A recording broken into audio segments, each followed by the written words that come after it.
दोस्तों, मेरा नाम संजीव है और मैं डिलीवरी बॉय का काम करता हूँ। मैं आपको अपनी अधूरी लव स्टोरी इन हिंदी बताने जा रहा हूँ।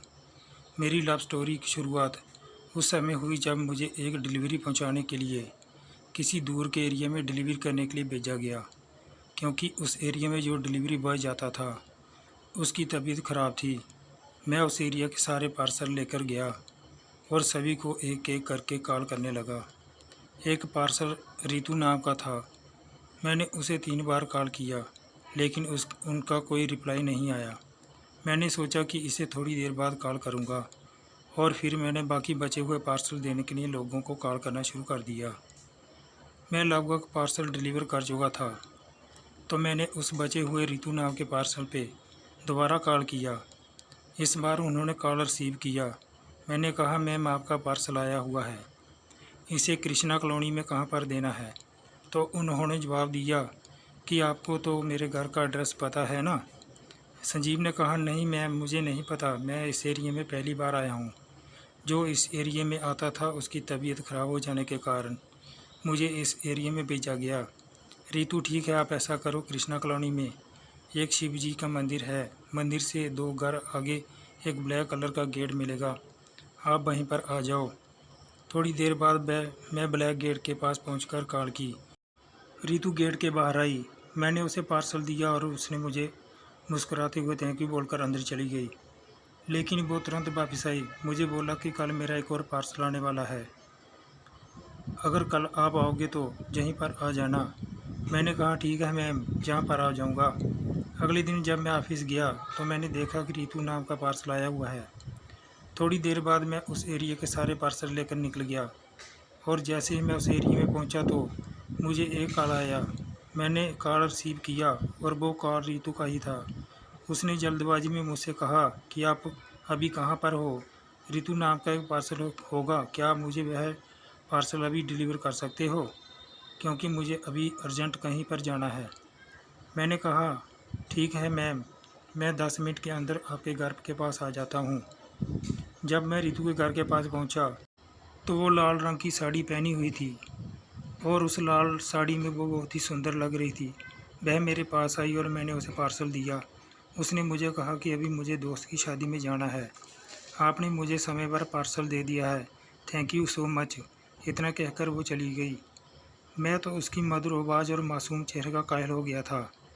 अब मैं सिर्फ यही सोच रहा था कि अगली बार उसका पार्सल कब आएगा।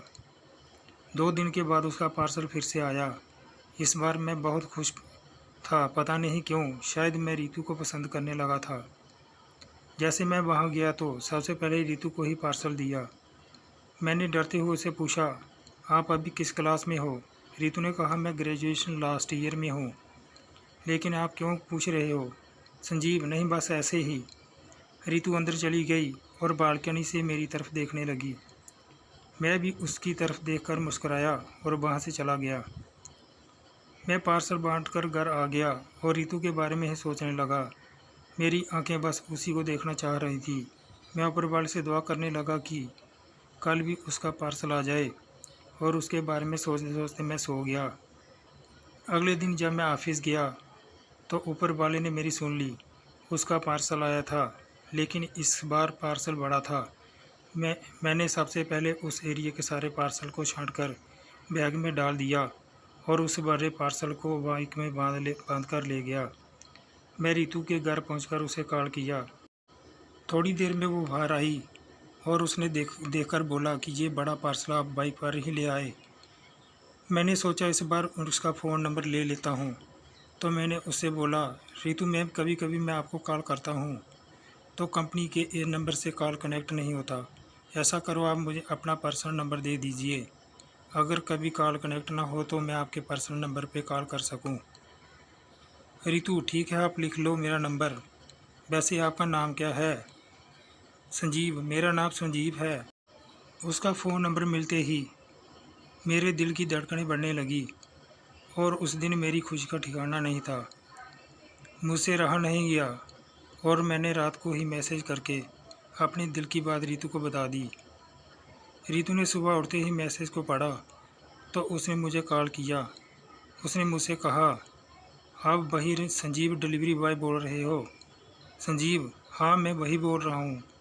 रितु: देखो, आपने जो मैसेज किया वो सही नहीं है। किसी से प्यार करना गलत नहीं होता, लेकिन मेरी किसी से शादी तय हो गई है, इसलिए अच्छा होगा कि आप ये सब करना छोड़ दें। संजीव: ये सब सुनकर मैं उसे कुछ बोल नहीं पाया। मेरे सारे सपने मेरी आंखों के सामने ही टूट गए। मेरा दिल पूरी तरह से टूट गया था। मैं घर वापस आ गया। अगले दिन मैं काम पर नहीं गया। मैंने ऑफिस में फ़ोन करके बोल दिया कि मेरी तबीयत आज ख़राब है, इसलिए आज मैं काम पे नहीं आ पाऊँगा। दोस्तों, मेरा दिल किसी चीज़ में नहीं लग रहा था। बस सोचता ही जा रहा था कि एक डिलीवरी बॉय का प्यार यहाँ तक ही सीमित था। इस तरह से डिलीवरी बॉय की प्रेम कहानी अधूरी रह गई। दोस्तों, कहते हैं कि किस्मत वालों को मिलता है प्यार के बदले प्यार। वही हुआ डिलीवरी बॉय के साथ। दोस्तों, ये थी डिलीवरी बॉय की अधूरी प्रेम कहानी। कहानी समाप्त होती है। कहानी कैसी लगी कमेंट करके बताएं। वीडियो को लाइक करें, चैनल को सब्सक्राइब ज़रूर करें। कहानी लिखने में कोई गलती हो या कुछ गलत लिख दिया हो तो अपना भाई दोस्त समझकर माफ़ करना जी। मिलते हैं दूसरी कहानी वीडियो के साथ। तब तक के लिए खुश रहिए और अपना ध्यान रखिए।